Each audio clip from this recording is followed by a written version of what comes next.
वैसा ही रूप, वैसी ही आभा जैसा माता सीता वर्णन किया करती थी। श्री राम, श्री राम, श्री राम, श्री राम। पावन तेज, निश्चल दृष्टि, सौम्य मुख। प्रभु, आप नर नहीं, साक्षात नारायण, साक्षात नारायण, जिसकी मुझे वर्षों से प्रतीक्षा थी। प्रभु, अपने भाई के पापों को पीछे छोड़ आपकी शरण में आया हूं। प्रभु, मुझे स्वीकार कीजिए। प्रभु, मुझे स्वीकार कीजिए। इसकी बातों में मत आना मित्र, राक्षस है ये। ऐसे विश्वासघाती का क्या मोल जो अपने भाई से छल करके आया है। वानर राज का कथन अनुचित है भैया। यदि ये भक्त के भेष में कोई गुप्तचर हुआ तो? मेरा भी यही मत है प्रभु। तुम्हारा क्या मत है हनुमान?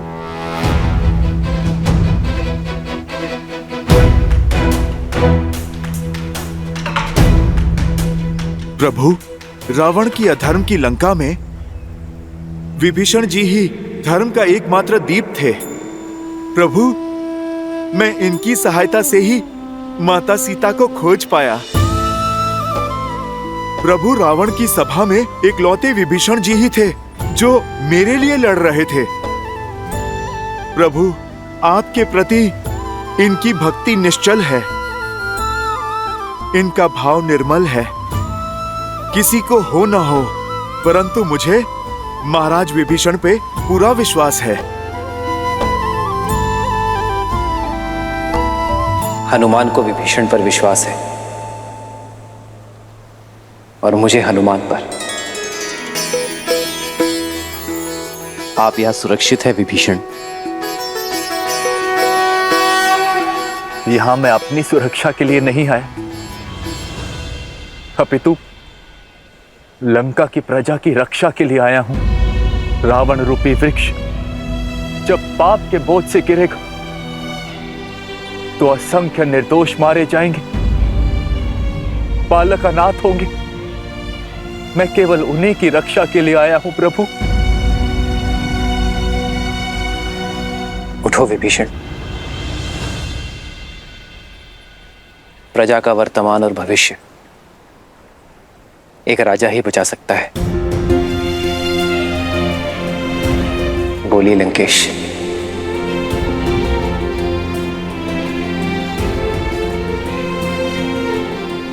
लंका के उत्थान के लिए क्या आप हमारी सहायता करेंगे?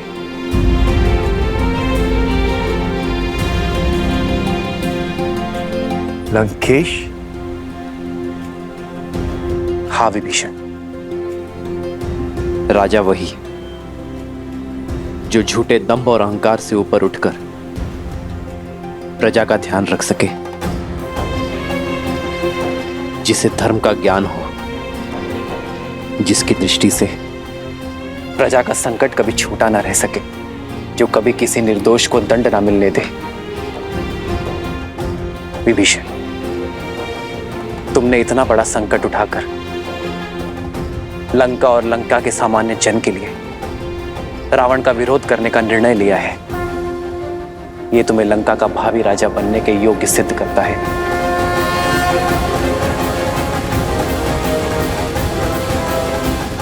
मुझे विश्वास है विभीषण, आपके नेतृत्व में लंका में धर्म का वास होगा। मुझ जैसे राक्षस पर ये कैसी कृपा कर दी आपने प्रभु? नहीं विभीषण, आप राजा मेरी कृपा से नहीं, अपनी सोच से बनेंगे। तो मैं इसी क्षण आपका राज्य अभिषेक करूंगा। राम राम जय राम, राम जय राम, राम जय राम, राम जय राम, राम जय राजा राम। रावण को युद्ध में हराकर मैं आपको राज्य सिंहासन पर बिठाने का वचन देता हूं। राम राम जय राम, राम जय राम, राम जय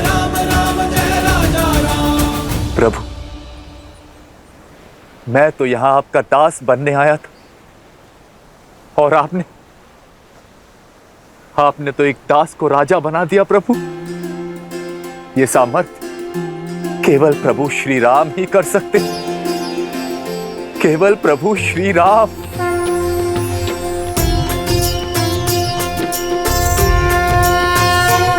सामर्थ्य आपको दिखाना होगा विभीषण। लंका के कल्याण के लिए युद्ध में हमारा सहयोग कर।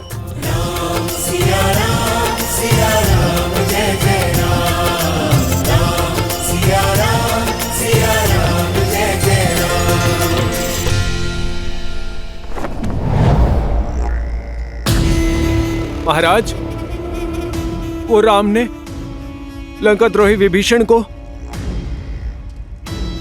लंका का राजा घोषित कर दिया है।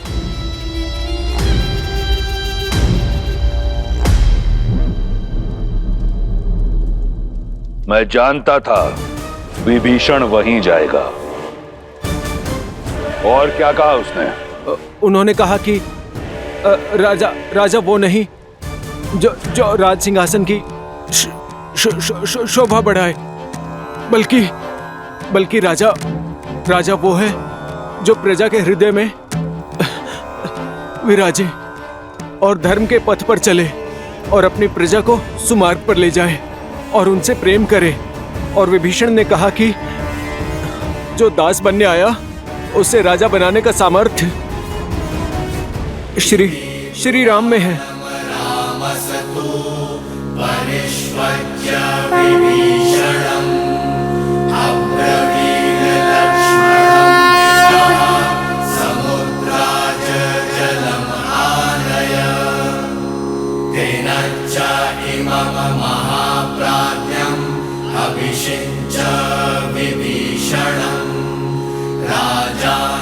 राम के अतिरिक्त अब कोई आसरा नहीं है तुम्हारा।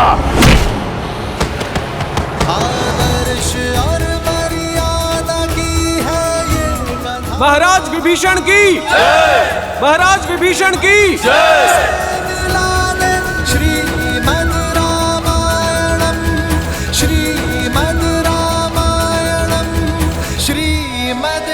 मैं रघुकुल का वंशज महाराज दशरथ का पुत्र राम विभीषण को लंका का राजा घोषित करता। मुझे विश्वास है कि लंका विभीषण की अगुवाई में धर्म के पथ पर चलेगा। प्रभु, मैं अब भी आपका दास हूं। मेरी शक्ति, मेरी संपत्ति सब आपकी है प्रभु। ये सेवक सदैव आपकी सेवा करने की चेष्टा करता रहेगा।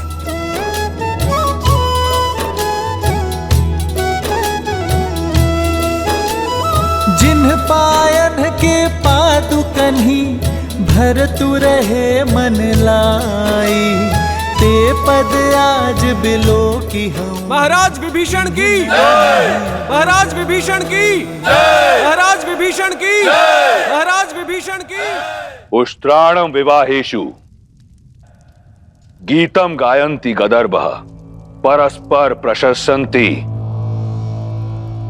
अहो गीतम अहो स्वरम, अहो रूपम अहो ध्वनि। कुछ समझे शार्दुल? अर्थात ऊंटों की शादी में गधे गीत गाते हैं।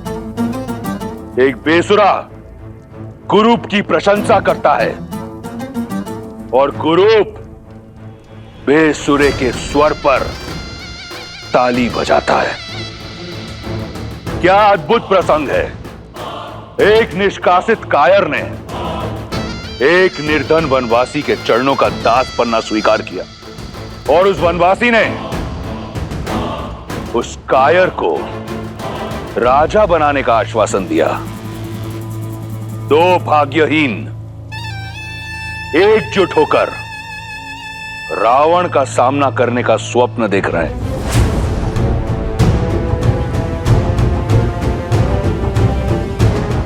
चिंता मत करो। मेरी रुचि वानर सेना का बल जानने में अधिक है पिताश्री। शार्दुल, चिंतित युवराज की चिंता दूर करो। महाराज, लगभग 16 कोटि वानर एकजुट हुए हैं और उनका नेतृत्व एक शक्तिशाली वानर सुग्रीव कर रहा है, जो अपने बल और रणनीति के लिए विख्यात है। राम की सेना में अंगद, केसरी, जामवंत और लक्ष्मण जैसे महाशक्तिशाली योद्धा शामिल हैं।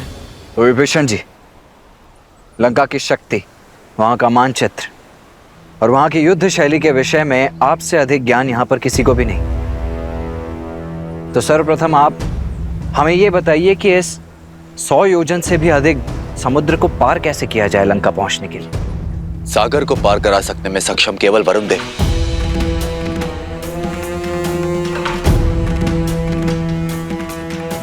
किंतु वो हमारी सहायता नहीं करेंगे। परंतु ऐसा क्यों विभीषण? तो हारने वाले का धर्म है कि वो विजेता की हर बात माने। तुम इस पापी अधर्मी राक्षस की लंका, जो चारों ओर जल से घिरी हुई है, उसकी रक्षा करोगे। वरुण देव लंका को शत्रुओं से बचाने के लिए वचनबद्ध। आज तक कोई भी जल मार्ग से लंका तक नहीं जा पाए। वो रावण के विरुद्ध कभी नहीं जाएंगे।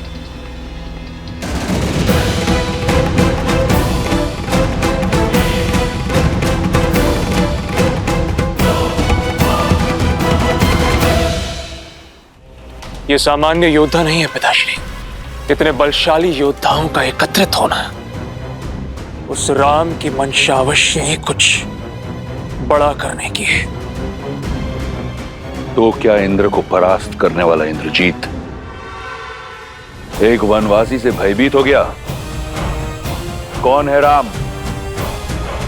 मुट्ठी भर वानरों के अतिरिक्त क्या है उसके पास? क्यों चिंतित होते हो? बाली का वध करके राम ने स्वयं अपनी भुजाएं काट ली हैं। और हनुमान?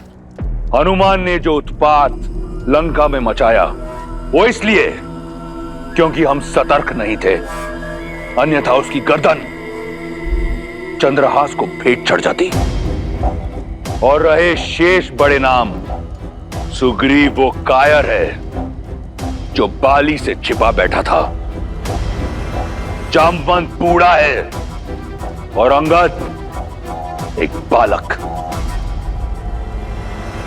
अकेला हनुमान क्या करेगा? 16 कोटि वानरों को अपनी पीठ पर लाद कर लंका लाएगा। राम समुद्र के तट पर बैठा है, उसे वहीं बैठे रहने दो, थक कर लौट जाएगा। सागर पार नहीं कर पाएगा वो, इसलिए चिंता छोड़ दो मेघनाद।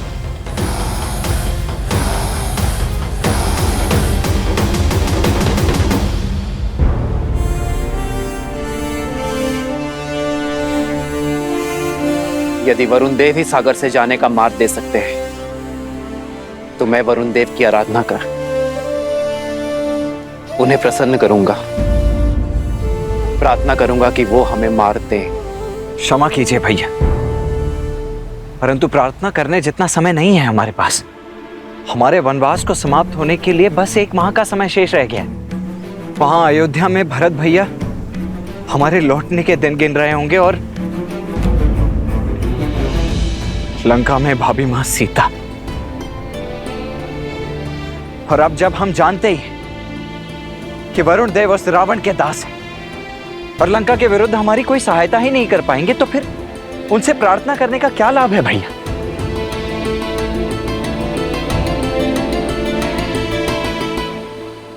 भैया, वीर पुरुष पूजा नहीं करते हैं, प्रहार करके अपना मार्ग बनाते हैं। और आपके तुनिर में तो इतने महाबलशाली तीर हैं कि यदि आप एक बाण चला दें इस समुद्र पर तो समस्त सागर को सुखा सकते हैं। फिर वरुण देव से विनती क्यों भैया? क्योंकि यही मर्यादा है लक्ष्मण। सागर पर अयोध्या का शासन नहीं, वो एक भिन्न लोक है और प्रवेश से पहले अनुमति ना लेना अनीति होगी।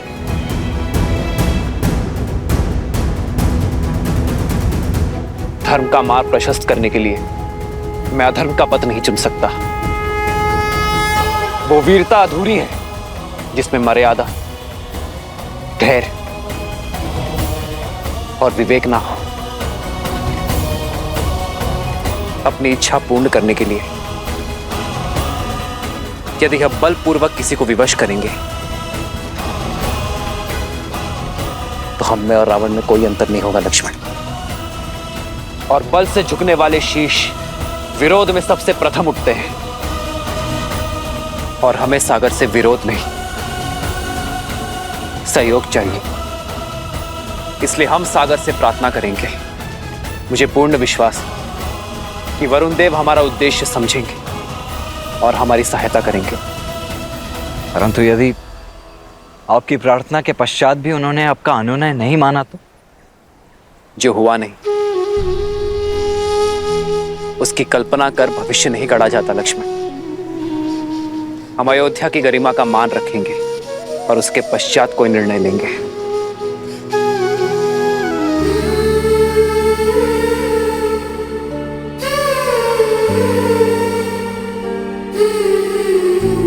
सावधान, लंकापति रावण पधार रहे हैं।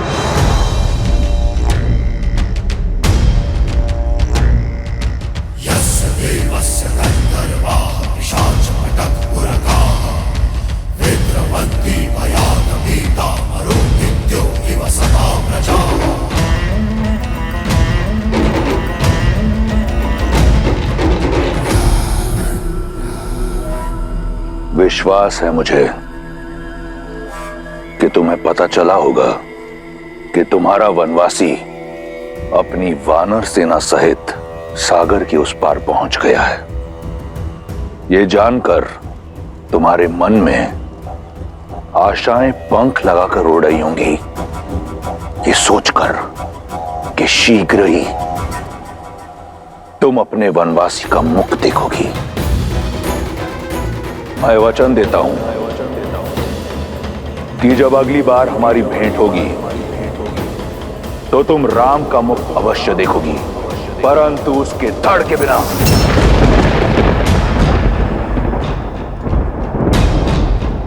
उसका शीश काट कर लेकर आऊंगा और वही होगा मेरी ओर से तुम्हें हमारे विवाह का उपहार। सज रहना सीता, हमारी अगली भेंट के लिए।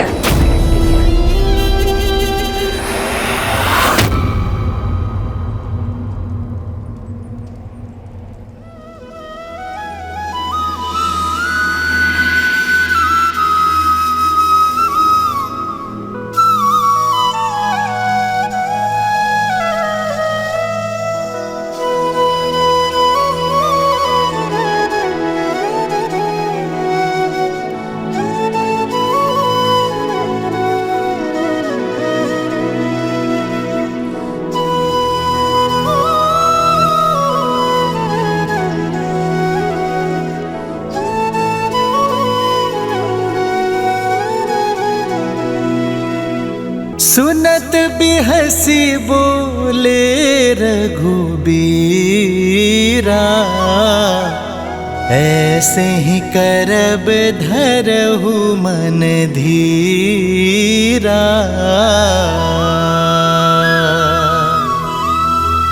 हस कही प्रभु अनुज ही समुझाई, सिंधु समीप गए रघुराई।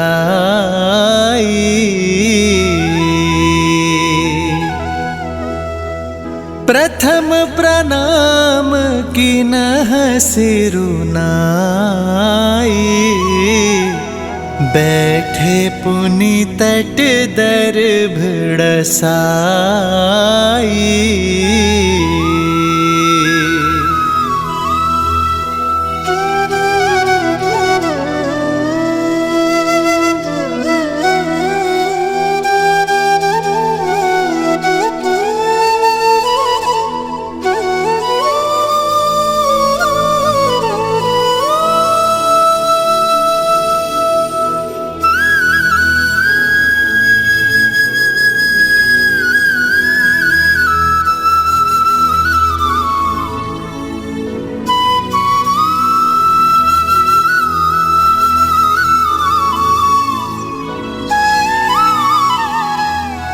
वरुण देव,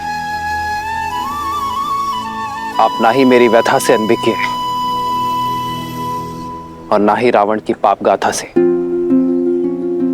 ये युद्ध राम और रावण का नहीं, धर्म और अधर्म का है।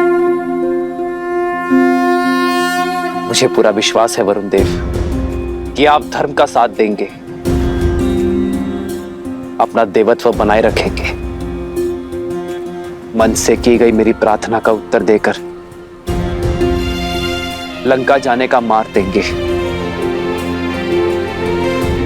ओम वरुणाय नमः।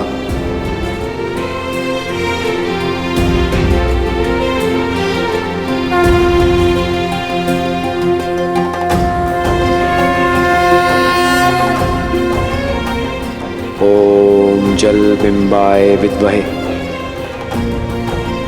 नील पुरुषाय धीमहि तन्नो वरुणः प्रचोदयात्।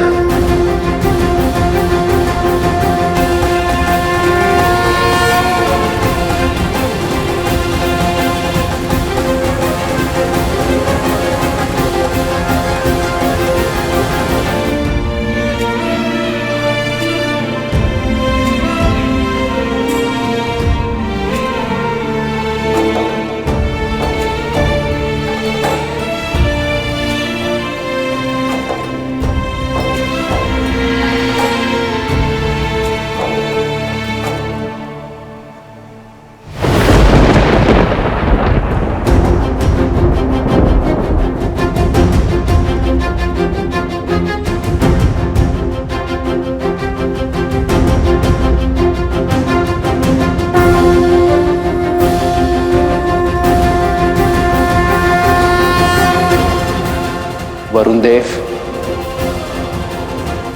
काल साक्षी है, इक्ष्वाकु के हाथ सदा देने के लिए उठे, लेने के लिए नहीं। आज पहली बार ये हाथ कुछ मांगने के लिए झुके हैं। मन में आस लिए, 3 दिन से बिना अन्न जल ग्रहण किए, सच्चे मन और श्रद्धा से आपकी आराधना की, आपका सम्मान किया, आपसे सागर पार करने का मार्ग मांगा, किंतु आप मेरे धैर्य को मेरी दुर्बलता समझ बैठे। आज आपने सिद्ध कर दिया वरुण देव कि आप कृतार्थी हैं। गंगा को अवतरित कर मेरे पूर्वजों ने जो आपको चिर जीवन दिया, उसका ऋण आप भूल चुके हैं। यहां उपस्थित प्रत्येक वानर, प्रत्येक व्यक्ति, प्रत्येक सैनिक की आस जुड़ी है आपसे। वहां अयोध्या में मेरे अनुज भरत और लक्ष्मण की भार्य उर्मिला के प्राण टिके हैं आपके निर्णय पर।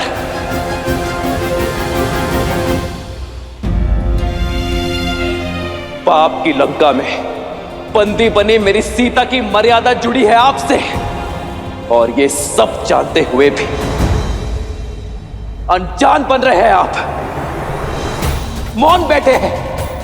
मैं क्रोधित इसलिए नहीं हूं कि आपने अपनी सीमा में प्रवेश करने की अनुमति नहीं दी। मैं कुपित हूं इस बात से कि अधर्म का पास छूटने से आप सज्ज नहीं हैं। जीवन को चैतन्य देने वाले वरुण देव नहीं रहे आप एक निर्जीव जड़ हैं, जिस तक धर्म की पुकार नहीं पहुंच सकती।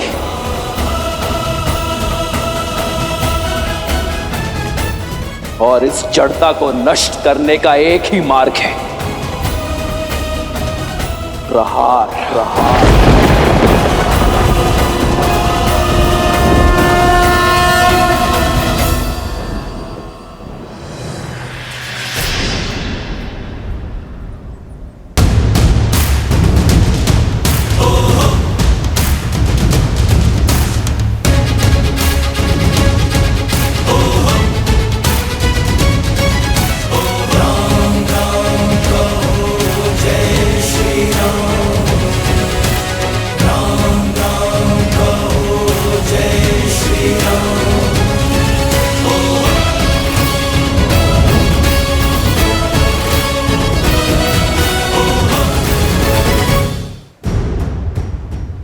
ये संपूर्ण जग चेतना प्रकृति साक्षी है कि इस सागर को सुखाने का सामर्थ्य होते हुए भी मैंने प्रार्थना का सहयोग लिया,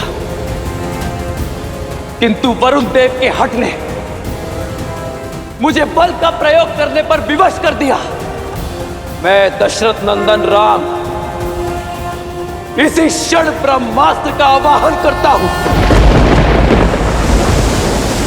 और इस अहंकारी सागर के जल को सुखाकर अपनी सेना के लिए मार्ग बनाता हूं।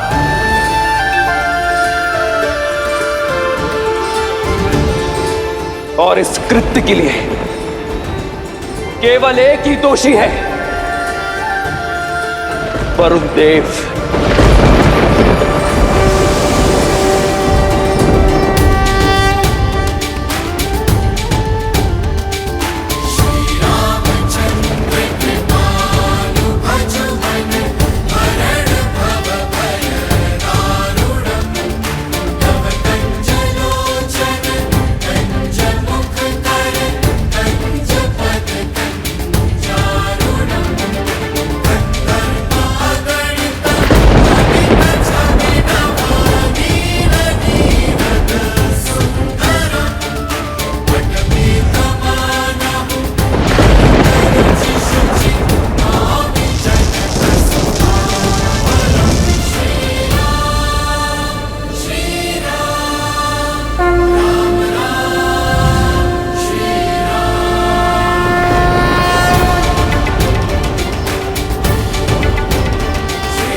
नहीं प्रभु, ऐसा अनर्थ मत कीजिए।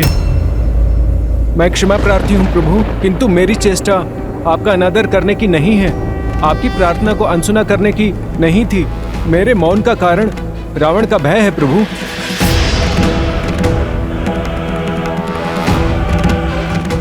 श्री राम, आप तो करुणामयी हैं।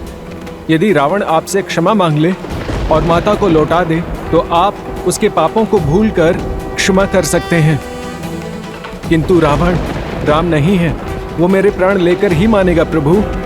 आप देव है वरुण देव, परिस्थिति से भयभीत होकर यदि आप भी धर्म के पथ से डिग जाएंगे तो संसार का मार्गदर्शन कैसे करेंगे? परिस्थिति चाहे जितनी विपरीत क्यों ना हो, धर्म का पथ कभी नहीं छोड़ना चाहिए। आपके आगे नतमस्तक हूं, आपके चरणों का अभिलाषी हूं। चाहे तो मार दें या फिर तार दें।